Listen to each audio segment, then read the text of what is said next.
The pod hit the atmosphere like a stone thrown into water. Every system in my body screamed at once. My bioluminescent skin flared white, then went dark, then white again as the heat built around the hull, and the pressure slammed into my chest with the weight of something I had no name.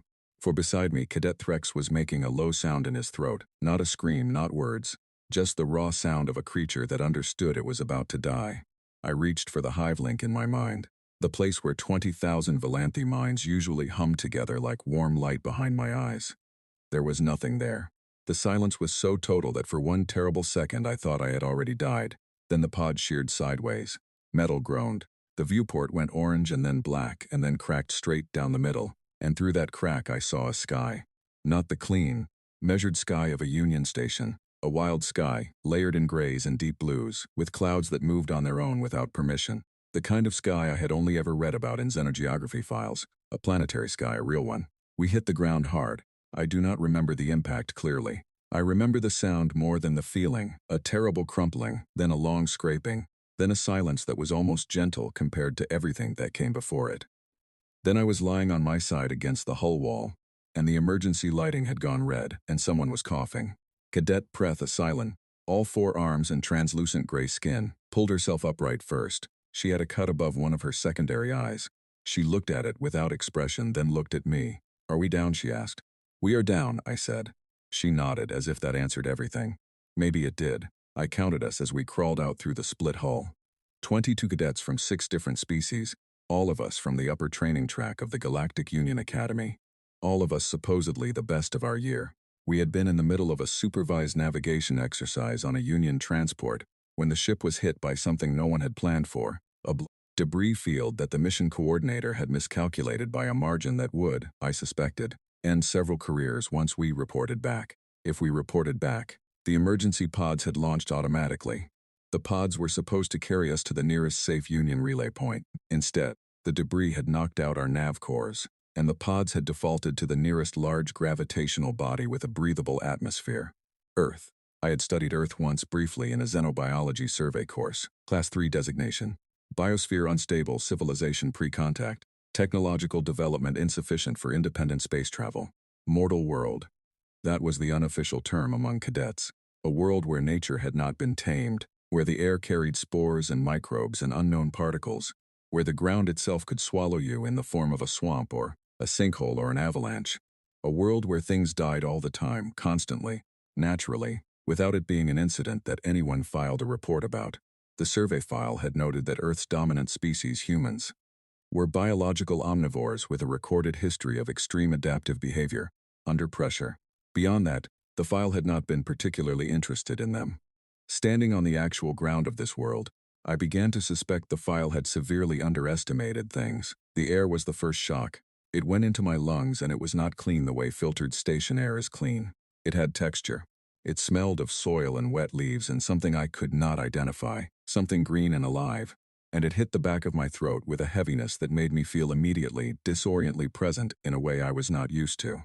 My skin flickered. Pale gold, then blue. Bioluminescent suppression, Preth said immediately, not to me but to the group. If there are locals, we should not announce ourselves. It was good advice. I tried to dim myself down. It was harder than usual. The hive link had always helped regulate our light expressions. Without it, I was working blind, reaching for controls in my own nervous system that I had never needed to operate manually before. Threx was standing at the edge of the tree line, looking out over a flat open space, a field I realized full of short, dense green plants arranged in long, even rows.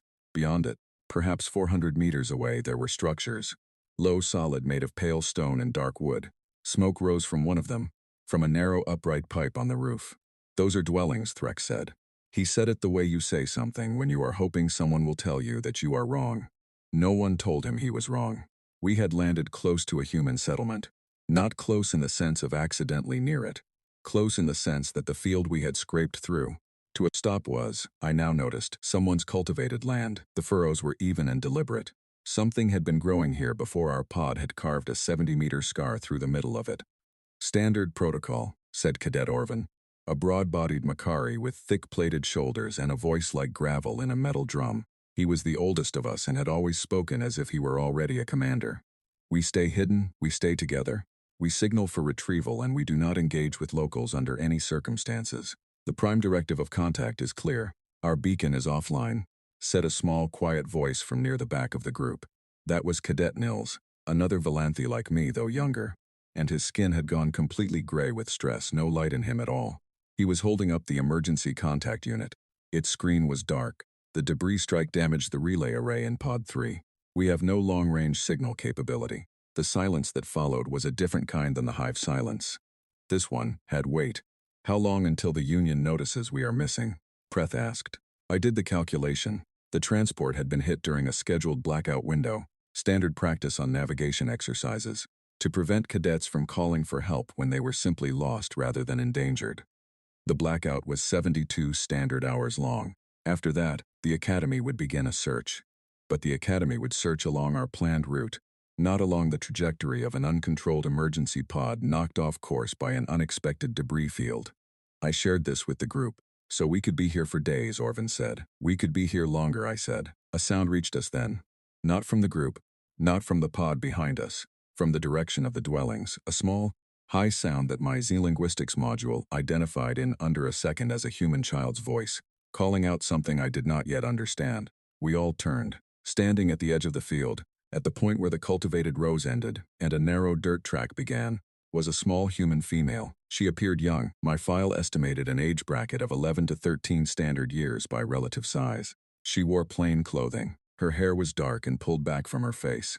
She was not running. She was not carrying anything. She was staring at us with enormous brown eyes. We stared back. The child's gaze moved across the group. 22 creatures of various shapes, sizes and colors, several bleeding, one glowing faintly, all standing in the ruins of a spacecraft in the middle of her family's field. And her expression did not become fear. It became something else. Something my training files had not prepared me for as a standard first contact response. It became curiosity. She said something in her language. My module caught it, processed it, gave me the translation a half-second later. She had said, "Are you hurt?" None of us moved. I am not ashamed to admit that I, Zara 9 of the Valanthi Collective, 6 years trained at the Union Academy, was completely unable to respond to a child asking if I needed help. Then Pragmatic Preth stepped forward. She activated her translator. She said in the child's language carefully and slowly, "Some of us are injured, yes." The girl nodded as if this was a perfectly reasonable answer to receive from a cluster of aliens in a wrecked pod in her father's field. She turned, cupped her hands around her mouth, and shouted back toward the dwellings. She was calling for her mother. I looked at Orvin. Orvin looked at me. His plated shoulders, which had been raised in defensive posture since we landed, slowly, almost involuntarily, came down. "This is not how first contact is supposed to go," he said. "No," I agreed, "it is not." The woman who came out of the nearest dwelling was tall and moved quickly. She crossed the field in long strides, wiping her hands on a cloth she carried, and she stopped 3 meters from us and looked at the scene in front of her the way someone looks at something that requires immediate practical management, not shock, not disbelief, assessment. Her gaze went to the cadets who were visibly hurt first, then to the pod, then to the scar in her field, then back to us. She said something. The translator caught it. She said, "Right. How many of you need a doctor?" 7 hands, of varying shapes and numbers of fingers, went up. The woman's name was Clara. Her daughter was Nell. Clara had a husband named Peter, who was, she said, out on the other side of the farm and would be back by evening. She did not call authorities. She did not ask who we were or where we came from or why we had fallen out of the sky and wrecked a section of her field. What she did was open her home. Within 20 minutes, the 7 most injured cadets were inside the largest structure, which Clara called a barn, and which was warm and smelled of dry hay and old wood. Nell had been dispatched to a neighboring property to bring back a man she called Doc Warren, who was, she explained solemnly, not a real doctor anymore but used to be and was the best they had.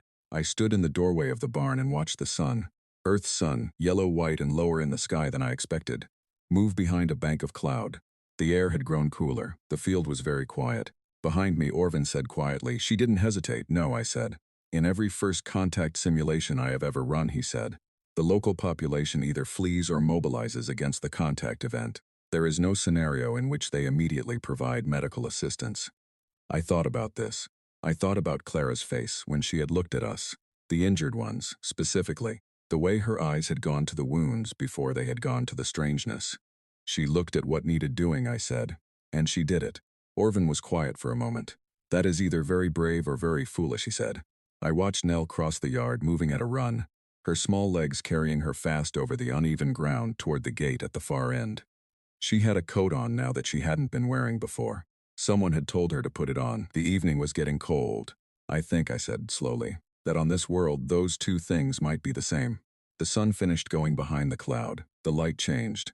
My skin, without the hive to regulate it, flickered once, soft amber, uncertain, and then steadied. 22 cadets had fallen onto a mortal world. I was beginning to think that word, mortal, did not mean what we had been taught it meant. Doc Warren arrived before full dark. He was old by human standards. His hair was entirely white, his face deeply lined, and he walked with a slight lean to the left as if one of his legs had never quite forgiven some old injury. He carried a large black bag that had clearly been used for a very long time. He came through the barn door, looked at the 7 injured cadets laid out on blankets that Clara had brought from the house, and he stopped. He stood there for a moment, just taking it in.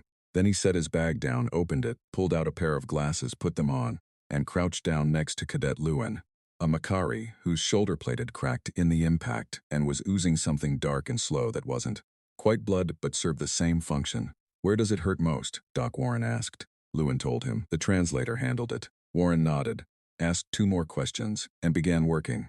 I watched him from across the barn. He did not know what he was looking at. He could not have known. Not exactly. He was working from first principles, asking questions, observing responses, adjusting. He was careful and he was quiet and his hands did not shake. Later, after he had done what he could for each of the 7, which was, given his complete lack of Union medical knowledge, more than I would have predicted, he sat down on a hay bale and accepted a cup of something hot from Clara. He drank it. He looked at the group of us, the full 22 who had crowded into the barn as the night came down. You came from up there, he said. It wasn't a question. Yes, I said. He nodded, but seen a lot of things in my time.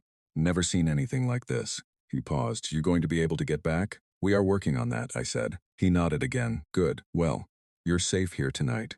Clara's farm is quiet, and people around here know how to mind their own business. He looked at me steadily. You got a name? Zara, I said. I had learned early in academy training that the number designation confused most non-Volanthe species. Warren, he said. He reached across and held out his hand. I had read about this gesture. I extended my own hand and took his. His grip was firm and brief and completely without hesitation. You got here fast, I said. The girl Nell, she just left. Warren glanced at Clara, who was across the barn now, checking on the injured Silen named Preth. A small smile moved across his face. When Clara calls, people come, he said. That's just how it is around here. I looked at Clara. She was speaking quietly to Preth, showing her something. A water container, I thought, and a cloth, demonstrating how to use them. As if Preth were a child who needed teaching rather than a Union Academy cadet, with 4 arms and twice the muscle density of an average human. Preth was listening carefully. Her secondary eyes were wide open. It occurred to me then that every first contact protocol I had ever studied assumed that the superior civilization would be the one teaching, that the more advanced species would take the role of guide and educator, and the primitive local population would look up and learn. Clara had been on this world her whole life. She had never left it. She had probably never heard of the Galactic Union. She did not know what a Union Academy cadet was. She did not know that she was, by every technological and developmental metric the Union used, primitive. She was teaching Preth how to clean a wound. And Preth, quietly, carefully, was learning. Threx had not sat down since we entered the barn. He walked the perimeter slowly, again and again, his long legs eating the distance in 5 strides each way. His species, the Naresi, did not rest in the human sense. They entered a slowed metabolic state but remained standing, eyes open. Even that Threx would not do here. He was too alert, too afraid. Peter arrived just before the 2nd hour of the night. He was a broad, quiet man with rough hands and a calm face, and he took in the situation in the barn with about the same expression Warren had used. Steady assessment, no panic. He and Clara spoke briefly in low voices. Then he went back out, and 20 minutes later he came back with 2 electric heaters from somewhere, which he set up at either end of the barn without comment. Thank you, I said when he passed me on his way to the door. He stopped, looked at me. You fall out of the sky and land in my field, he said, and you're thanking me for a heater. You did not have to give us one, I said. He looked at me for a long moment. Then he said, no, I didn't. And he walked out. The night settled in fully. Earth's night was different from station night. Station night was a setting on a control panel. Earth's night was a physical thing. The darkness outside the barn was complete. and the sounds that came through the walls were alive. Insects, wind, something moving in the distant trees. Not threatening sounds, just real ones.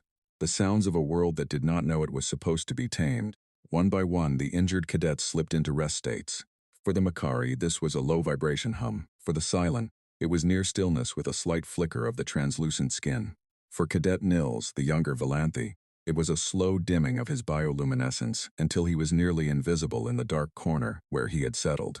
Nell had fallen asleep in the hay near the door.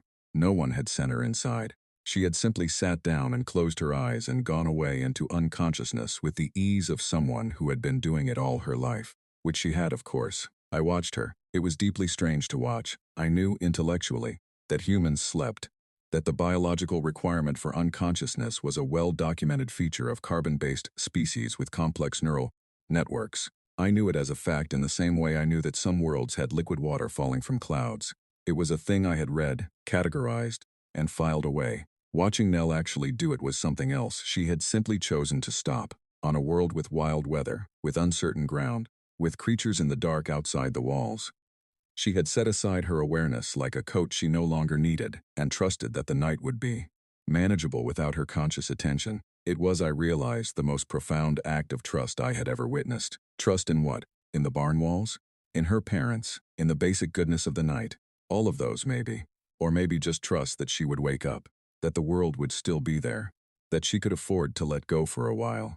Threx was still walking his circuit. He caught me watching Nell and came to stand beside me. She does that often? He asked. Every night, I said. All humans do. He looked at the sleeping child. His jaw worked. Does it not seem to them like a kind of small surrender? He asked. I thought about it. I thought about the hive silence in my mind. About how frightening it was to be alone in my own head, without the warmth of 20,000 other minds pressing gently against the inside of my skull. I thought about the fact that Nell had no hive. She had only herself, and yet she went away every night without a second thought. No, I said. I think it seems like the opposite. Threx looked at me. I think, I said, that when you are only yourself, letting go for a while is not surrender. It is how you keep going. He thought about this. He did not look convinced, but he sat down on a hay bale, the first time he had sat since we landed, and he was quiet. In the morning, Clara brought bread. It was warm and dense and smelled extraordinary. She brought enough for all 22 of us, which meant she had been up before dawn baking it. She set it out on a flatboard across 2 hay bales and stepped back, and she watched, with quiet satisfaction, as a collection of alien cadets from across the galaxy ate her bread in her barn on a mortal world on a planet that the Galactic Union had rated barely worth a footnote. Nell sat beside me on the ground, eating her own piece, swinging her feet. She had a smear of something on her chin. She looked at my hands, the 4 fingers, the faint glow still flickering under my skin despite my best suppression efforts, with the open, fearless attention that seemed to be simply how she operated. Does it hurt? She asked, the glowing. No, I said. It is just how I communicate. My species uses light the way yours uses sound. She considered this. So when you go all white like you did last night, what were you saying? I thought about what I had been feeling last night. The fear, the hive silence, the shock of the impact. I was saying that I was afraid, I said. She nodded seriously. That makes sense, she said. You had a rough landing. I looked at this small human child, no training, no technology, no galactic awareness whatsoever, sitting beside a bioluminescent alien and discussing the emotional vocabulary of light communication over breakfast as if it were the most natural thing in the world. Nell, I said, are you not frightened of us at all? She thought about it with genuine consideration, which I appreciated. She did not just say no. I was a little bit scared at first, she said, when I saw the crash. But then I saw that some of you were hurt. And when something's hurt, you help it. That's just what you do. She looked at me. Weren't you scared? Yes, I said, extremely. But you're okay now, I paused. I checked in with myself. The hive silence was still there. The world outside was still wild and unknown. Our beacon was still dead. We had no retrieval timeline. We were sitting in a barn on a mortal world with no plan, no resources, and no clear way home. I am, I said, considerably better than I was last night. Nell nodded as if this was a satisfying answer and took another bite of bread. Orvin appeared at my shoulder. He had been listening. When Nell shifted away to talk to one of the Makari cadets who was attempting, with great seriousness, to fold a piece of hay into the shape of something meaningful, Orvin crouched down and spoke quietly. The beacon situation, he said. Yes, I said. Warren and Clara both mentioned that there is a town, 15 minutes by their ground vehicle, hardware store. Parts. I looked at him. You want to try to rebuild the relay array. Nils thinks it is possible with the right components. He was third in applied communications at Academy last term. He paused. He also thinks that whoever is listening to this world's radio frequencies may have already picked up the crash signature, that we may have been noticed. This was both hopeful and worrying in equal measure. The Union would notice. But so would whoever had access to Union signals in this sector. We need to move faster than I thought, I said. Clara said she can take us to town. He stopped, she simply offered. I did not have to ask. I looked across the barn to where Clara was helping Lewin, the injured Makari, adjust the improvised bandaging that Warren had applied the night before.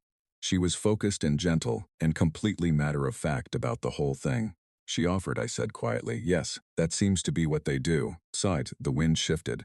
Through the barn wall, I heard the distant sound of birds calling to each other across the fields. It was a high, clear, liquid sound, and it echoed across the early morning air of this improbable planet. And despite everything, the silence in my mind, the distance from everything I knew, the uncertainty of our situation, I found that I was breathing slowly, not calmly, not without fear, but breathing. On a mortal world, in a barn that smelled of hay and warm bread, surrounded by creatures my civilization had barely bothered to catalog, 22 cadets had survived the night. We had done it with blankets, and bread, and an old man's steady hands, and a child who had seen us hurt and known exactly what that meant. I pressed my palm flat against the cool barn wall and felt the rough texture of the wood under my fingers. The Galactic Union, from its gleaming stations and its carefully managed relay points, would have told you that this world was Class 3. Barely worth the file space. From inside the barn, eating warm bread while Nell taught a Makari to fold hay, I was beginning to develop a very different opinion. The town was called Halford. It had one main street, a post office, a hardware store, a cafe that smelled of strong coffee and something fried, and a mechanic's workshop where a man named Owen was doing something complicated to a tractor engine when we arrived. Clara drove them in a battered vehicle that Peter had loaded without being asked, with extra blankets and 2 thermoses of hot tea before they left. Orvin had selected a small group to come to town. Himself, Nils, Preth, and me. The others had stayed at the farm. Threx had, surprisingly, agreed to stay and had spent the early morning watching Peter work the field, following him at a distance with an expression of intense focus, as if watching a being from another civilization do something completely foreign, which of course was precisely what he was doing. Nils had a list of components he needed. Clara took it and went into the hardware store without any of us, on the grounds that 4 aliens walking into a small-town hardware store on a Tuesday morning was perhaps more introduction than the town needed all. At once, while she was inside, I stood on the pavement, the flat gray surface of it so deliberate, so perfectly indifferent to the weather, and watched Halford being a town. An elderly man walked a dog that was large and brown and seemed profoundly content with its situation. 2 women stood talking outside the post office, both holding paper cups. A child on a small wheeled device came around a corner fast, spotted us, slowed dramatically, stared, and then continued on with the particular dignity of a child who has decided to pretend nothing unusual is happening. No sirens, no shouting, no one had run away. Orvin was watching all of this with the expression he usually wore when something was not fitting into his existing models. They know we are here, he said. The girl must have told people, and yet they are walking dogs, I said. And yet they are walking dogs, he agreed. The hardware store door opened and a man came out before Clara. He was perhaps 50 years old, with a gray beard and a canvas apron, and he looked at the 4 of us with an expression that was mostly surprise but had something else in it, something measuring, not afraid. He looked at Nils's list, which he was holding, and then back at us. You need all of this today? He asked. If possible, Nils said through his translator. The man, his name was Graham, he said, just Graham, looked at the list again. Most of it I've got. The relay capacitors, I'll have to call someone. He paused. What are you building? A communications device, Nils said. Graham looked at him for a long moment.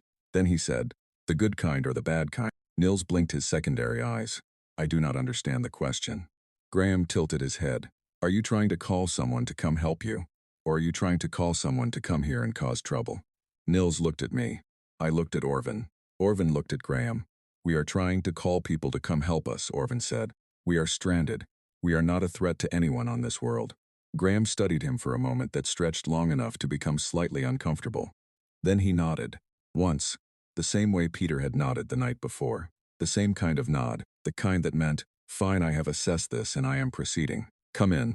he said. I'll see what I've got. The inside of Graham's store smelled of metal and grease and old wood, which was a surprisingly pleasant combination. He moved through it with the confidence of someone who knows exactly where everything is, pulling components from shelves and bins, talking quietly to himself, occasionally calling out a question to Nils, who would answer and then watch Graham nod and reach for something else. I wandered the store while they worked. The shelves were full of objects I could identify, and objects I could not. Some things were clearly tools. Their function was legible from their shape. Others were more mysterious. I picked up a small metal cylinder and turned it over in my hands. That's a pipe fitting, said a voice beside me. I turned. A woman about Clara's age was standing in the aisle. She had come in quietly. She had a short silver streak in her dark hair, and she was looking at me with an expression of calm interest. It connects two sections of pipe, she said. Water pipe, usually. My name is Elaine Zara, I said. I set the fitting back on the shelf. Clara called me this morning, Elaine said. She said she had some visitors. That is one way to describe it, I said. Elaine smiled. It was a quick, real smile. Nothing performed about it. She said some of you were hurt. Some of us were. The doctor came last night. Warren. She said it with the same note I'd noticed when Warren's name came up before. Warmth, familiarity. Trust. How are the hurt ones doing? Better, I said. Because of him. Elaine nodded. She leaned against the shelf and looked at me with the frank, open curiosity that I was beginning to understand was not rudeness in humans but something closer to its opposite, a willingness to see. What's it like up there, she asked, in space? The question was so simple that it almost undid me, not because it was hard to answer but because of how it was asked. No politics, no positioning, no fear, just, what's it like? I thought about the right answer. I thought about the hive, the warmth of it, the vast slow network of Valanthi consciousness spread across our home system. I thought about academy stations and transit corridors and the sharp, clean feeling of zero gravity. It is large, I said, and very organized. She raised her eyebrows. Organized how? Everything is in its place. Everything is planned. There are protocols for every situation. I paused. Or so we believed. She tilted her head slightly. But not for landing in someone's barley field. Not, I agreed, for that. Her smile came back, and this time it reached her eyes fully. Well, she said, maybe the universe just has its own schedule. I was still thinking about that when Graham came around the corner with a cardboard box and a look of quiet pride. Got most of what you need, he said to Nils. The capacitors I'm having brought over from a place in the next town. Should be here by early afternoon. Thank you, Nils said. Thank Clara, Graham said. She's been sending people to this store for 20 years. I'd carry the parts on foot to keep her happy. Clara, who had reappeared at the front of the store without any of us noticing, said, That's not necessary, Graham, but I appreciate it. He handed her the box without being asked, because she would need both hands free, and he had noticed this before she had thought about it, and he went back behind his counter, and that was that. On the way back to the farm, with the components secured, and Nils already running calculations in his head with an expression of intense private mathematics, Clara asked us if we needed anything else. I cannot think of what else you could do, Orvin said from the back seat. He sounded genuinely puzzled, as if her question had exposed a gap in his understanding of what was possible. You have already done more than any protocol prepared us for. Clara glanced in the vehicle's mirror. Her eyes were visible there, steady, a little amused, a little something else. Protocols, she said. That's the second time you've mentioned those. Do they tell you what to do in every situation? They are supposed to, Orvin said. And when they don't? A pause then, Orvin said slowly, we are apparently at the mercy of farmers on mortal worlds.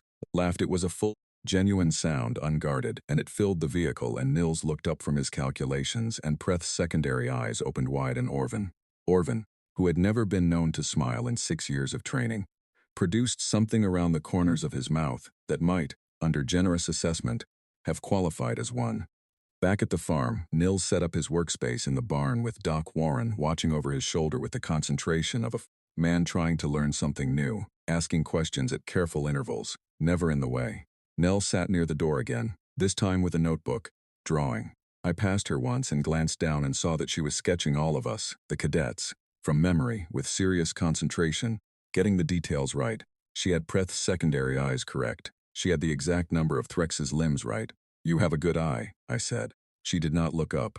Mum says I take after Gran. I did not know what that meant, but it sounded like a good thing. Peter came in around midday. He had been working since before dawn, quiet and constant. He set down his tools, washed his hands in a basin, and came and sat near where I was standing at the barn door, looking out at the field. He did not say anything for a while. "The field will recover," he said finally. "The barley's tough. Give it a week." I thought of the scar our pod had carved through it. "We caused you damage," I said. "You did," he said. "I am sorry for that." He was quiet for a moment. The afternoon light was changing, going gold, moving slowly across the field. "When I was about Nell's age," he said, "a truck came through our fence and took out half my dad's fence line. Driver wasn't hurt, just shaken up. My dad had him in for tea before he'd finished apologizing." He paused. "The fence got fixed. The tea was better." I looked at him. He glanced at me sideways. "The field will be fine," he said. "How are your people doing?" It occurred to me then that he was asking about my people. Specifically, he had been watching, quietly, since the night before, and he had noticed that I was the one who spoke, who translated, who moved between groups. He had assumed correctly that I had some role among the 22. "They are frightened," I said honestly. "They are far from home. The connection we have with our own kinds, the things that make us feel safe, those things do not work here. We are more isolated than we have ever been." Peter looked out at the field. "Sounds rough," he said, not with pity, with recognition. "It is manageable," I said. I stopped. "Especially with help," he said quietly. "Yes." He nodded, got up, dusted off his trousers, picked up his tools again. "Dinner's at 6, he said, and walked out. Elaine arrived at 3 in the afternoon with 2 women I had not met, one named Dora, who was wide and cheerful and brought what turned out to be an enormous pot of soup, and one named Catherine, who was quiet and precise and turned out to be a retired nurse. Catherine moved through the barn with calm efficiency, checking on the injured cadets, consulting quietly with Warren, making small adjustments. Nobody had organized this. There had been no meeting, no announcement. Clara had made phone calls in the morning, and by afternoon the town was simply here. I found Preth standing near the barn wall, watching this quiet, distributed, spontaneous act of collective help, and her expression was one I had never seen on a Silent face before. Silent were a species of exceptional logic and minimal emotion. They assessed, they calculated. They did not, as a rule, look moved. Preth looked moved. "On Velos Prime," she said quietly, "community response to a crisis event requires 11 forms of authorization and a minimum 72-hour planning cycle. What happens if the crisis does not wait 72 hours, I asked. Then she said, "It is considered the fault of the crisis for having poor timing." We looked out at Dora ladling soup into containers for the Makari cadets, at Catherine checking Lewin's shoulder with gentle, informed hands, at Nell still drawing in her notebook, now with Graham from the hardware store sitting beside her, having apparently arrived at some point unnoticed, having apparently also brought biscuits which he was sharing with 3 cadets who had never eaten a biscuit before, and were considering the experience with great seriousness. "No authorization forms," Preth said. "No," I said. "No planning cycle." "No," she was quiet. "Then, how do they know to do this? How do they know what is needed if no one has coordinated it?" I thought about it, about Clara calling people, about Graham watching Nils's list and understanding what was needed without explanation, about Peter watching the group and identifying me as the one to speak to, about Warren arriving with his old black bag because when Clara called, people came. "I think," I said, "they know each other. They know each other well enough that they don't need coordination. They already know what the other person would want to do." Preth processed this. "That is a very inefficient way to run a civilization," she said. "It is," I agreed. "It is also apparently very effective." Dinner was, in fact, at 6. Peter and Clara had set up long folding tables outside, between the barn and the house, because the evening had warmed unexpectedly, and the light was gold and soft and, as Nell said with great authority, it would be a waste to eat inside. 22 cadets sat at those tables with an expanding collection of Halford residents who had each arrived, apparently, just to see if they could help and had stayed for the food. I sat between Nell and a man named Clive who repaired boots for a living and had opinions about many things and shared all of them readily and without apology. Across from me, Threx was listening carefully to a woman named Pam, who was explaining the process of growing tomatoes with an enthusiasm that suggested she considered it among the more important topics available. Threx, who had been frightened since the moment we landed and had not sat down for more than 5 minutes until this morning, was listening to Pam describe tomatoes, and he was asking questions. "They need consistent water," he said, "but not too much." "Exactly," Pam said. "They're sensitive." "All living things are sensitive," Threx said, with the gravity of a cadet who had just understood something important. "You simply have to learn the specific sensitivities." Pam looked at him as if he had said something remarkably wise. "That's exactly right," she said. "Where are you from?" Very far away, Threx said. Well, Pam said you should come back in August. The tomatoes are extraordinary in August. Threx said with complete seriousness. I will consider it. The evening light held longer than I expected. Earth evenings, I discovered, did not end so much as they softened. The gold becoming amber, becoming rose, becoming a quiet dark that arrived slowly and without announcement. Stars began to appear. They were the same stars I had navigated by in academy training, but seen from the surface of a planet, from a folding table covered in dishes. They looked entirely different, less like coordinates, more like company. Nell was asleep against my arm before the dishes were cleared. She had simply run out of energy the way children do and tipped sideways and gone away, and I had not moved so as not to wake her. And no one found this unusual. Clara caught my eye across the table. She nodded at Nell, then at me, a small nod, a quiet one. Thank you, it meant. She is safe. I did not have the language for what I felt then. In the hive, feelings moved between all of us like water, shared, known, distributed. Here, alone in my own mind, whatever I was feeling was entirely mine. It was unfamiliar. It was not comfortable, but it was not empty. Later, when Nell was inside and the tables were cleared, and most of the Halford residents had gone home with quiet goodbyes and see you tomorrows, I found Warren sitting on a fence post at the edge of the yard, looking at the sky. I went and stood beside him. You know what's coming, he said.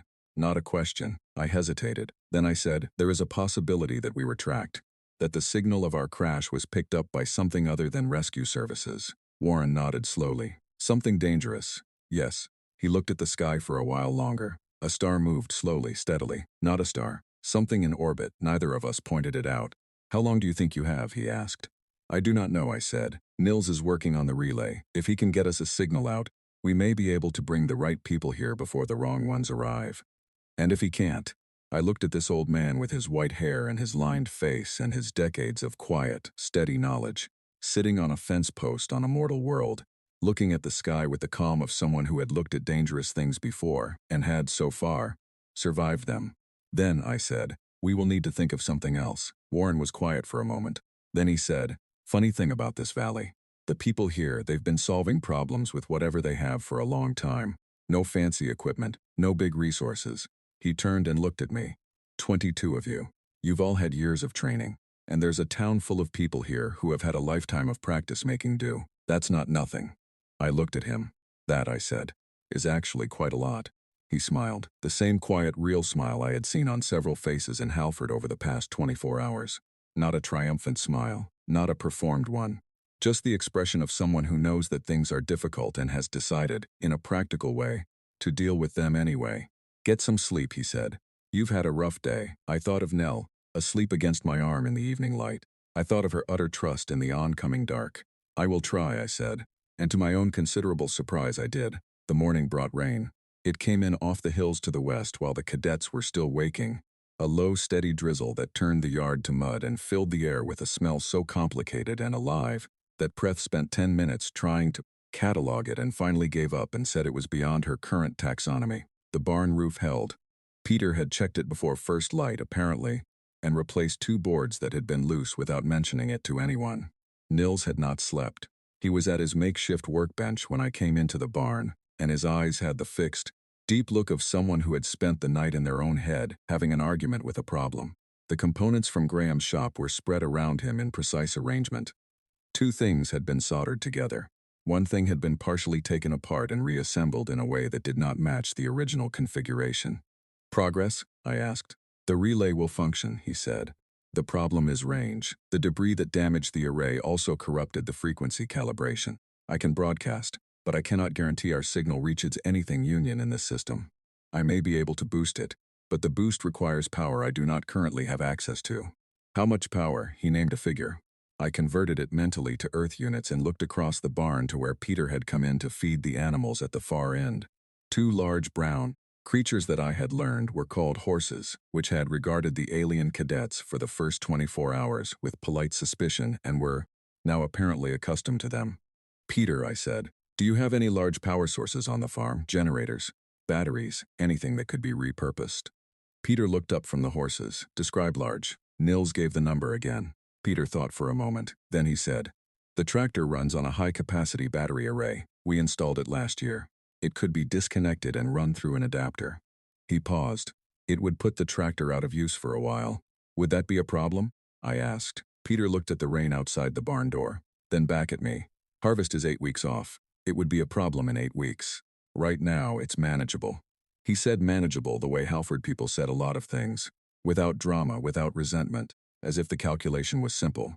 Someone needs help. I have the thing that helps. The cost is acceptable. We proceed. I'll get Owen, he said.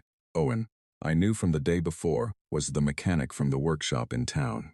Peter went to the door and I realized he was going out into the rain without a coat to go to his phone in the house and call Owen without complaint or hesitation. Peter, I said. He stopped. I want you to know, I said, that when we get a signal out, when the retrieval happens, I intend to report exactly what this community has done. I intend to make sure that the Union knows this world was placed in jeopardy because of us, and that the people here responded in a way that no briefing document or contact protocol prepared us to expect. I cannot make promises about what the Union will do with that information, but they will have it. Peter stood in the barn doorway with the rain coming down outside, and the gray light behind him, and the horses quiet in the stalls. He looked at me for a moment. That's kind of you, he said, but that's not why we're helping. I know, I said. That is why I want to make sure you get the credit. He nodded once, the Halford nod, and went out into the rain. Owen arrived by mid-morning, driving a vehicle that seemed to be held together more by familiarity than by structural integrity, and got the tractor battery disconnected and adapted to Nils's system in 2 hours, pausing only to drink 2 cups of tea that Clara brought out, and to ask Nils 3 highly specific technical questions that demonstrated, whatever Owen's educational background, a quick and practical grasp of electrical systems. By the time he was done, Nils had a power supply and an expression of cautious optimism. The signal will go out, Nils said. I believe it will reach Union relay range. Whether anyone responds before. He stopped. Before what? Asked. Nils hesitated. Then he pulled up the calculations he had been running on a small device and turned it so we could see. He had been tracking the moving object I had noticed with Warren the night before. He had been tracking it since the crash. It was not a natural satellite. It was not Union. Its trajectory was slow and deliberate, and it was getting closer. It passed its 3rd orbital adjustment 40 minutes ago, Nils said. It is no longer in passive surveillance mode. It is beginning an active scan descent. How long? Orvin asked. At current rate of descent, it will be in effective targeting range of this area in 18 to 22 hours. The barn went quiet. Not the hive silence, a different silence. The kind that falls when something that was abstract and possible becomes specific and real.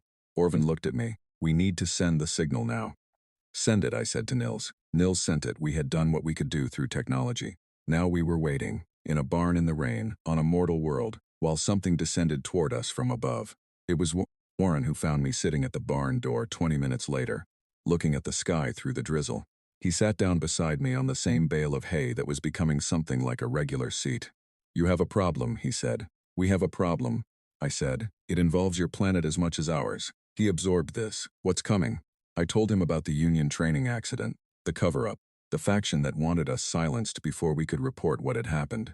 The drone, because that was what it was, an automated search and neutralize unit that had been tasked with finding the surviving cadets and ensuring they did not make it back to report. I told him all of it, clearly and plainly, because he had earned the truth, and because I suspected he already knew that something serious was coming.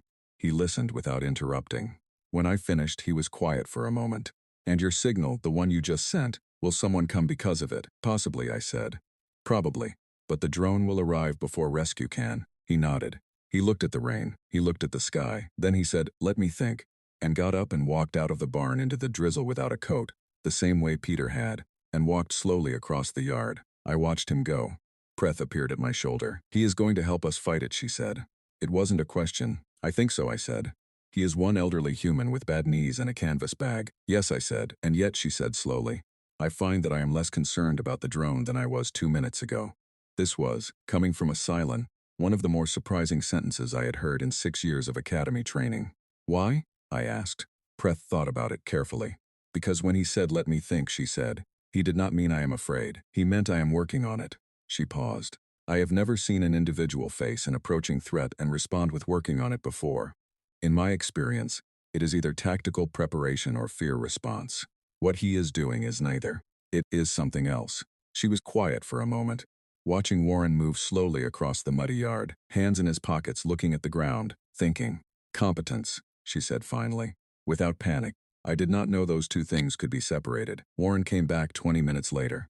He was wetter. He sat down, and he laid out, in plain and practical language, what he had noticed about the land around the farm, what he knew about the valley's geography, and a specific property of the drainage system in the lower fields that had given him an idea. I listened. Orvin listened.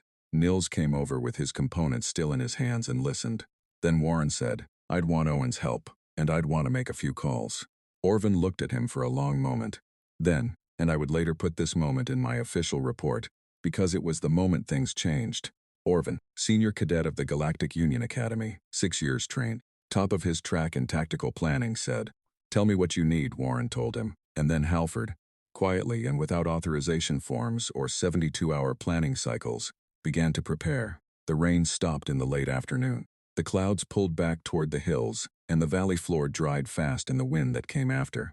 The light turned low and sharp, the kind that makes every shadow very precise, every edge very clear. It was the kind of light Pam had mentioned at dinner the night before, that usually meant a cold night was coming. Cold or not, it was a good light for seeing things. I was on the roof of the barn. This had been Warren's idea. Not me specifically, any of us with working eyes and a high enough vantage point. The barn roof gave a clear view of the valley in 3 directions. The fourth was blocked by the hill to the north, which was itself part of the plan. I lay flat on the ridge of the roof with a small device that Nils had built from salvaged pod components. A simple electromagnetic sensor that would register the drone's active scan field before any visual contact was possible. Nils was below, in the barn, connected to me by a wire that ran down through a gap in the eaves. Old technology, completely undetectable to the drone's systems because it was not transmitting anything. Just carrying a physical signal the way a string between 2 cans carries sound. Human technology. Orvin was in the east field with Threx and 2 Makari cadets and Owen, who had come back with a vehicle full of equipment and no questions. They were not armed, because the drone would detect weapons signatures from 2 kilometers out. Instead, they were positioned at specific points around a specific structure, the grain storage silo at the east corner of the farm, with instructions that made sense only if you understood what Warren had been planning. Clara and Peter were in the house with Nell. I had tried to suggest they leave entirely, and Clara had said, in a tone that ended the conversation, "This is our farm." Warren was at the southern edge of the yard, standing next to a length of heavy cable, smoking what turned out to be a pipe. He had not mentioned the pipe before. He had apparently been saving it for occasions that required it. Elaine, Dora, and Graham were in their homes but on a communication line, the local system, nothing electronic, that Owen had set up. If they needed to move, they would move. The sensor in my hands began to register, a faint rhythmic pulse, regular, machine precise, coming from the northeast, which matched Nils's trajectory projection exactly. I tugged the wire twice back confirmation. I did not move. I had learned, from watching Warren walk across the yard in the rain, that the first response to a threat approaching was not to react. It was to assess, to see clearly before you moved, to know exactly what you were dealing with before you committed to a course of action. The drone came over the northeastern ridge at what I estimated as 200 meters altitude.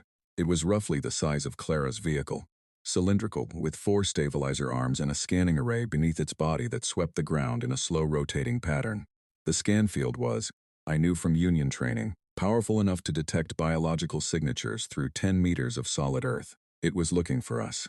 It would find us within minutes, unless something else occupied its attention first. I tugged the wire 3 times, 3 tugs back. Below, I heard Warren's voice calm and carrying Owen, a sound I could not immediately identify, a deep, resonant hum from the east field. The grain silo had been wired, with equipment Owen had brought, routed through the tractor battery's remaining charge, to produce a powerful electromagnetic field, not destructive, not weaponized, just present, just loud, in the frequencies the drone used to scan. The drone paused in the air. I watched its scanning array rotate toward the silo. This was the first part of Warren's plan. Not to hide from the drone, but to give it something more interesting to look at than us. The silo's EM output was irregular. Nils had made sure of that, in a way that would look, to the drone's pattern recognition software, like a cluster of biological signatures sheltering in a metal structure. The drone moved toward the silo. "Now," I heard Warren say quietly below me. I pressed flat against the roof. What happened next was fast. Owen had routed the tractor battery through the silo's metal body, and when the drone descended to close scanning range over the silo, as it was designed to do when it identified a cluster of targets, Electromagnetic pulse that discharged from the silo casing was short and targeted, and precisely calibrated to the drone's scan frequency. Not an explosion. Not a crash. Just a drone that suddenly had no working navigation array and no active scan capability and dropped from the sky in controlled emergency descent because its collision avoidance failsafe kicked in and brought it down in the flat, muddy section of the lower field that Warren had identified 2 days ago as the softest ground in the valley. It landed with a sound like a very large stone being set down by a tired person. Then it sat there, inactive, its lights dark, its system cycling through restart protocols that would take, Nils had calculated, somewhere between 40 minutes and 2 hours, depending on which systems had been most affected. I was off the roof and across the yard before anyone else had moved. Nils was already running. Orvin and Threx came from the east field at speed. The drone was lying on its side in the mud of the lower field, and it was large up close, larger than it had seemed from the roof, its surface still warm from the atmospheric descent. How long before restart, Orvin asked. 60 to 90 minutes, Nils said. He already had tools in his hands. I can pull the core relay before then. Without the relay, it cannot re-establish contact with whoever sent it. It will have no way to report our location. Do it, Orvin said. Nils went to work. I stood and watched and felt something moving through me that was not quite what the hive link would have felt like, but was adjacent to it. Not 20,000 minds, just 22 cadets in a muddy field on a mortal world, and Owen wiping his hands on a cloth, and Warren standing a short distance away with his pipe, watching Nils work with the same focused attention he gave everything. Doc, I said. He looked at me. That was, I said, and then stopped because I could not find the right word in any language I had available. Practical, he said. Yes, I said, that is the word. He smiled, the quiet smile. Your young Nils did the hard part, he said. I just knew where the soft ground was. Nils had the relay core out in 38 minutes. He held it up, a small dense component about the size of my fist, and his expression was the most satisfied I had seen on his face since before the crash. Without this, he said, it is a very expensive piece of field furniture. Threx looked at the drone, then at the relay core, then at Nils. Can we use the power source? He asked. The drone's battery array. If we integrate it with the relay we sent, we could amplify the signal, make it reach further. Nils looked at the drone, then at his own workbench set up in the barn. Something moved across his face that I had seen before in the academy, when a very good student encountered a problem they found genuinely interesting. Yes, he said, yes, we could. Orvin looked at Threx. That was a good thought. Threx blinked. It was possible in 6 years of academy training that Orvin had never said that to him before. Threx said carefully. Listening to the farmer talk about adapting systems, it seemed applicable. Peter, who had come down from the house and was standing at the field gate, said, My tractor. Your tractor was magnificent, Orvin said. Peter looked at the drone lying in his lower field, then at the core relay in Nils's hand, then back at the drone. I'm going to need help moving that thing, he said. It's blocking the drainage channel. Orvin said, to 4 Makari cadets who were standing nearby. The 4 Makari cadets, bred for physical work, bred for heavy labor in the Union's most demanding environments, went to Peter's aid. The drone was moved, the drainage channel was cleared. Peter thanked them with no more ceremony than he would have thanked a neighbor. The Makari, who were not used to being thanked directly and simply, looked like they did not quite know how to carry the feeling. But they carried it. That night, with the amplified signal broadcasting, and the drone relay core sitting on Graham's workbench for safekeeping, the cadets gathered around the folding tables again. Not all of Halford this time, just Clara and Peter and Nell and Warren and Owen, and a few others who had drifted in over the course of the afternoon. Someone had brought a radio. Music played low at the end of the table. I did not recognize it, of course, but it was a warm sound, patterned and intentional, and it moved through the night air the way the insects did, comfortably, as if it belonged there. Nell was not asleep yet. She was sitting beside Warren, and they were looking at the stars. Which one are you from? She asked me. I looked up. I found the right region of sky, the general direction of Valanthi space, and pointed. That way, I said. A very long way. She looked where I was pointing, considered. Is it nice? It is home, I said. So yes. But it does not look like this. What does it look like? I thought about the hive, the warmth, the collective light of 20,000 minds moving together, the soft sound of shared thought, the way no Valanthi was ever entirely alone, ever truly in silence, ever left fully to themselves. It is warm, I said, and very full. There are always others around you. Always others in your mind, I paused. It is safe. But it is also, I did not know this until now, it is also a little bit like never being entirely yourself. Nell, turn this over, is that bad? No, I said. It is just different. She looked at the sky again. I'm always myself, she said. Sometimes I wish I wasn't, because it gets lonely. But mostly it's okay. I looked at her. 12 years old on a mortal world, with wild weather and dark nights, and a universe she had never seen outside a book or a screen. And she had reached, by herself, in her own mind, a conclusion that Volanthi philosophers had debated for 1,000 years. Being yourself was lonely sometimes, and mostly it was okay. Nell, I said, you are very smart. She looked pleased and slightly embarrassed. Mum says I just notice things. That, I said, is the same as being smart. Warren glanced at me over her head. Something in his expression, not surprise exactly, recognition. The night was cold, but the table was warm, and the music played on, and above us the same stars burned that I had navigated by in training, looking from a planet's surface with people around a table, not like coordinates at all. Not like coordinates, like company. Nils came out of the barn after midnight with an expression I had not seen before. Quiet, still. The expression of someone who has received an answer to a question they were not sure they would get an answer to. Response signal, he said. Union retrieval, confirming our location. Orvin stood up from the table so fast that the chair went over behind him when? 6 hours, Nils said. Maybe 7. 7 hours before dawn. The drone in the lower field was still in restart cycle and would remain. Nils had calculated. Offline long enough. The retrieval team would come, they would go, and no one listening from orbit would have had time to respond. 7 hours. I looked at Peter, at Clara, at Nell, who had finally fallen asleep on the bench with her head on Warren's arm, because that was apparently where she felt most comfortable putting it. 7 hours until I went home. I did not know when I had started thinking of the academy as home. Before this week, I would have said my home was the hive. My home was 20,000 minds pressing gently together. My home was never being alone.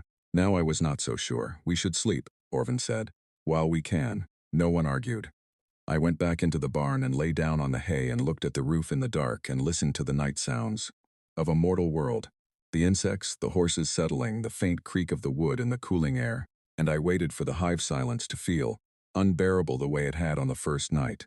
It did not feel unbearable. It felt like something I was learning to carry. It felt, in some way I did not yet have the vocabulary to explain, like mine.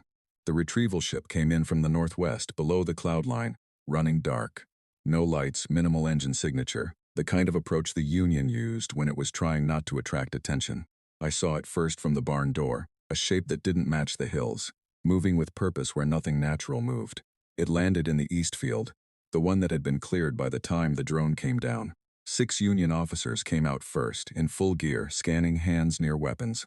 Then a 7th, without gear, moving faster than the others. Commander Lin, my academy track supervisor. He was a tall, thin Volanthi with a precise manner and, normally, the emotional expression of a well-organized filing cabinet. He came across the field, and when he was close enough, I could see that his face was not its normal composed arrangement. He looked, in fact, like someone who had spent 6 days being afraid and was now trying very hard not to show how relieved he was. Cadet Zara 9, he said. Commander, I said. He looked past me at the barn, at the farm, at the folding tables still set up in the yard from dinner, at Clara, who had come to the farmhouse door and was watching without urgency, a cup of tea in her hands. You are. He paused. You appear to be in good condition. We are all alive, I said. 7 injuries, all treated and recovering. No casualties. He looked at me. The drone, disabled and in the lower field, I said. Core relay component is secured. It cannot report our position. Another pause. Longer. How? He said carefully. Did you manage all of this? I turned and looked back at the farm, at the barn with its fixed boards, at the yard with its folding tables, at Clara in the doorway and Nell appearing now at her mother's side, looking at the ship with wide eyes, at Warren who had come around from the side of the barn and was standing with his pipe, watching the Union officers with the same calm assessment he gave everything. We had help, I said. Lynn followed my gaze. He looked at Warren for a long moment, at Clara and Nell, at Peter who was coming in from the field, who had been checking the lower drainage channel before the ship arrived, and had apparently finished. From the locals, Lynn said. He said it the way the Academy file had been written, with a mild assumption of limitation built into it. From the people here, I said, and there was something in my voice that made him look at me more carefully. The next 2 hours were busy. Medical assessment for all 22 cadets, documentation of the drone incapacitation, preliminary statements about the training accident and the attempted cover-up, which Lynn received with a very still face that told me he had already begun to suspect what he was going to find and was not going to be surprised. only deeply unhappy about it. The officers moved carefully around the farm. None of them touched anything that wasn't theirs to touch. One of them, a young Silent about Preeth's age, stopped outside the barn and looked at the folding tables and asked me what they were for. Dinner, I said. She looked at me. The locals ate with you. We ate with them, I said. Yes. She appeared to not quite know how to categorize this. I recognized the expression. I had been wearing it for most of the past 6 days. Before boarding, I went to each person. Owen got a proper thank you, which he received with a brief nod and a handshake and a comment that the tractor battery would need a day or two to recharge, and that was fine. Elaine got a thank you, and she held my hand in both of hers for a moment and said, "The universe is bigger than you think from here, but it's good to know it has people like you in it." Graham got a thank you and gave me, unexpectedly, a small metal fitting from his pocket. "For remembering us," he said. "That's all." I looked at the pipe fitting in my hand, small, hexagonal, not worth anything in any system I could name. I put it in my pocket. Peter shook my hand and said, 2 words. No more needed. Clara hugged me. I was not expecting this.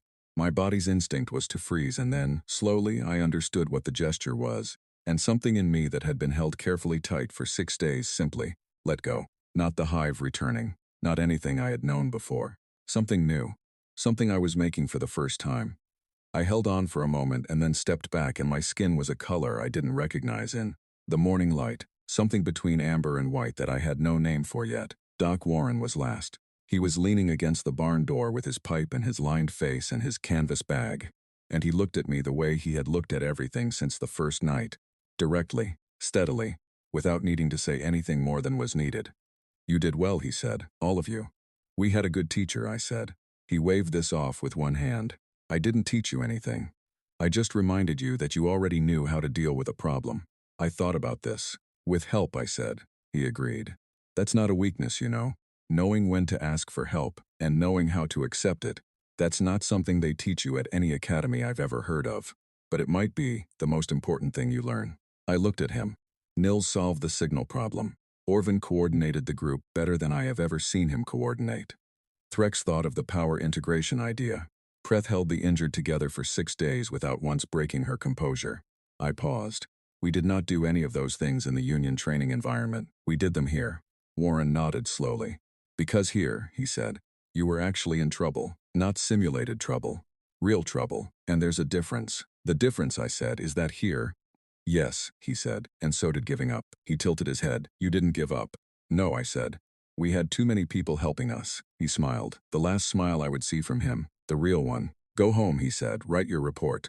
Tell them what you saw." I nodded, turned, stopped. "I will come back," I said. "I do not know when, but I will come back." He did not seem surprised. "August is good," he said. "Pam's tomatoes are extraordinary in August." I laughed, not a performed laugh, not a social sound. A real one, from somewhere that had been quiet for a long time. Then I walked across the field to the ship.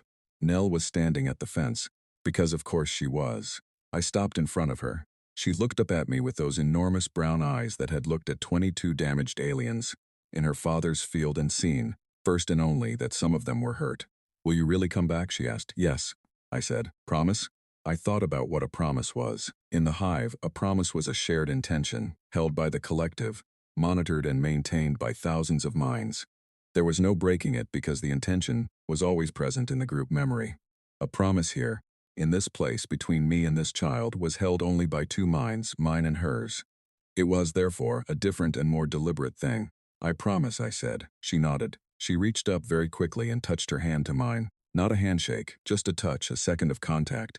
And then she stepped back and put her hands in her pockets and looked at the ship with the expression she had first worn when she saw us. Fearless curiosity. "Tell them we're here," she said. I understood what she meant. Not our location, our existence, our reality. The fact that Halford was here, that this valley was here, that these people were here. Ordinary and extraordinary in equal measure. Prepared to put soup in front of strangers and think through problems on napkins and give strangers their tractor battery and sit up all night beside. Hurt and frightened creatures from other worlds and simply, practically without protocol or reward or authorization, help. "I will," I said. I boarded the ship. The ramp closed. Through the viewport, the last thing I saw was the farm. The barn with its fixed boards. The folding tables still in the yard. The field with the long scar our pod had cut through it beginning already to look a little less raw. And Nell at the fence, small and certain, watching us go. The ship lifted. The farm became a patch of green and gray among other patches of green and gray. The valley became a valley seen from above, the shapes of fields and trees and roads. The clouds came, and then the sky went blue and then dark, and then the stars were all around us. Preth was sitting beside me. She did not say anything for a long time. Then I keep thinking about the soup. Me too, I said. It was simple, she said. Just soup. But she made it at 4 in the morning because she looked at us and thought, they need something warm. I looked at the stars. At Earth already below us, already receding, already becoming small. That is what they do, I said. They look at what needs doing, and they do it. Without analysis, without planning cycles. Without any of that, I said, a long pause. They are extraordinary, Preth said quietly. And I do not think any file the Union has ever written about them comes close to saying so. No, I said, it does not. I turned and looked at her. So we will have to write a better one. Commander Lin came back through the cabin from the forward deck. He sat down across from us. He had a datapad in his hand, but he was not looking at it. He was looking at the two of us with the expression of a very good officer who knows that something significant has happened and is working out what to do about it. Your preliminary statements, he said, suggest that this community assisted in drone incapacitation through, he consulted the pad, applied electromagnetic disruption using agricultural equipment.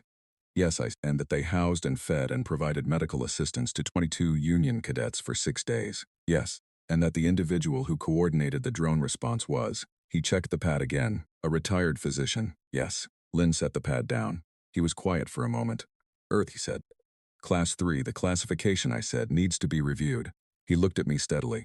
What would you suggest instead? I thought about Nell at the fence, about Warren with his pipe, about Clara opening her door and assessing, before anything else who needed a doctor, about Peter saying safe home. Class 7, I said, at minimum, autonomous, do not contact, do not interfere, do not evaluate on standard Union metrics. I paused and added note. What note?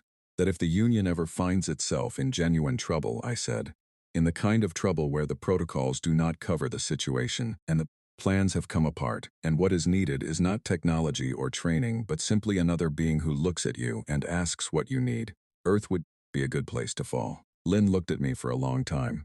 Then he picked up the pad and started typing. 6 weeks later, the official report was filed. It took most of those 6 weeks to compile, because it was the most complex after-action document I had ever written, and I wanted to get it right. The training accident section was factual and complete. The cover-up was documented. The faction responsible was named. 3 academy supervisors faced serious review processes. The equipment protocols for navigation exercises were overhauled within the month. The Earth section was different. I wrote it 4 times. The first 3 versions were too technical. Too much data, too little truth. The 4th version I wrote on paper first. A habit I had picked up from watching Nell in her notebook, and then transferred to the data system. It was the version that became the permanent file addendum. It said, among other things, that the Galactic Union's classification of Earth as Class 3 was not only inaccurate but represented a fundamental misreading of the planet's significance, that the criteria used to evaluate civilization, technological development, space capability, energy output, missed entirely the qualities that had enabled 22 stranded cadets to survive, adapt, and ultimately resolve a serious security threat on a world they had never visited. It said that these qualities were not quantifiable on any existing Union scale. It said that perhaps they should be. Nils was formally commended for his communications work. Orvin received a performance note in his permanent file that was, by Academy standards, practically poetry. Threx enrolled in an elective on sustainable farming systems. Preth submitted a research paper on spontaneous community response in non-union biological entities that her department head said was the most unusual and most important thing he had read in 20 years. I received a commendation and a question from the review board about whether I thought the 6-day exposure to a Class 3 world had affected my judgment. I said yes, I said. I believe it improved it significantly. The review board was not sure how to respond to this, which I found reassuring. Growth that makes the existing system uncomfortable is, I have learned, usually the useful kind. I have the pipe fitting in a drawer in my academy quarters. I have it next to a napkin on which, the morning after the drone came down, Warren drew the valley's geography and marked the soft ground and showed me, in 3 minutes, how someone who knows a place deeply can turn that knowledge into a tool. The napkin is creased and slightly muddy at one edge. I have a recipe that Clara wrote out for me by hand, on a card, with the specific measurements and timings in Earth units that I cannot convert, perfectly into any system I have available. Every time I try to make the soup, it does not come out right. It is too thin or too thick, or the flavor is almost but not quite the same. I keep trying, I keep the cart. And I have filed separately from the official report but in my own records, a drawing that Nell sent through Clara's contact address 3 weeks after we left. She had finished it in her notebook and then transferred it to a proper sheet of paper and rolled it up and sent it. It showed all 22 of us, every species, every face she could remember, all of us at the folding tables in the yard under a sky full of stars, with the barn behind us and the field beyond that, and in the far corner of the drawing she had drawn herself, watching. The detail was extraordinary. She had gotten everyone right. Even the light on my skin, the uncertain amber flicker of someone learning to be themselves, was exactly as it had been. Under it in careful letters she had written, "We were here too." The official file on Earth still reads Class 3. The amendment I submitted is there, attached, cross-referenced, and according to Commander Lin, it is currently under active review by a committee that was established specifically because of our report. The committee is taking its time, which I understand. These things move slowly. Systems do not change overnight, but they change. The hive, when I returned to it, was exactly as I had left it. 20,000 minds, warm and present, pressing gently. Home. The thing I had missed so much in the first night of silence that I had not been able to fully breathe. I stepped back into it gratefully, and then, quietly, from somewhere in the hive, a thought that was not quite mine and not quite the collective's. A question, gentle, curious. Something is different. I held it for a moment. The question. I held it the way I had learned to hold things on Earth. Not immediately. Not with a protocol response, but with real attention.